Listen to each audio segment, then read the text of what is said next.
Assalamu alaikum, brothers and sisters. Welcome back to lesson 3. Last time we were talking about plurals and adjectives, and today we're going to talk about demonstrative pronouns. These are words that indicate nouns when we're talking. It sounds complicated, but it's really as easy as the words this and that. Let's take a look. In English, we've got 4 demonstrative pronouns. This, that, these, and those. They're roughly classified by whether we're talking about a single object or plural, and whether that object is close to us or far to us.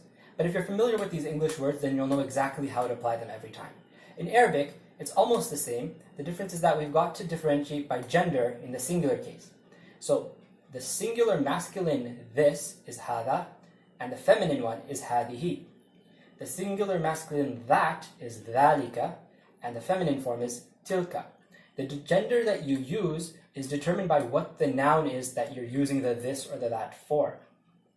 In the plural case, it's all good. They're all the same. So these would be Haaulaa, and those would be Ulaaika, no matter what the gender is of the objects you're describing. Let's take a look at an example to make it clear. In this case, we're using the word kitab, which means book, and it is a masculine singular noun, so we'll be using hadha. Although the same thing would work in any other case, you just have to fit the right demonstrative pronoun from the examples above. So in this case, we'd say hadhal kitabu, which would translate as this book. Okay. Now, because the kitab here is definite, we have the al at the front and we have the single dhamma at the end, we translate it as this book. But if we had an indefinite object here, kitabun, we translate this in English as this is a book. The difference is now we're making a complete sentence, and that's because our noun is indefinite. Again, this applies for any of the demonstrative pronouns. We used hadha as an example here. Just to finish off, I'll teach you a few question words. The word ayna means where, and the word ma can be usually translated as what, although it does have other meanings we'll talk about later.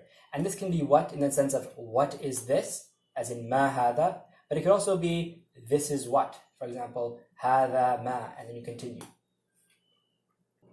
Moving on, here are your new words for today. Adhaab is the Arabic word for punishment. Nafs is the word for soul or self, and this is a feminine word. Shay means thing. Haq means truth or right. Nas is the word for mankind or humanity. Alright everyone, that's it for today. Well done keeping up with us so far. We'll see you next time. Take care.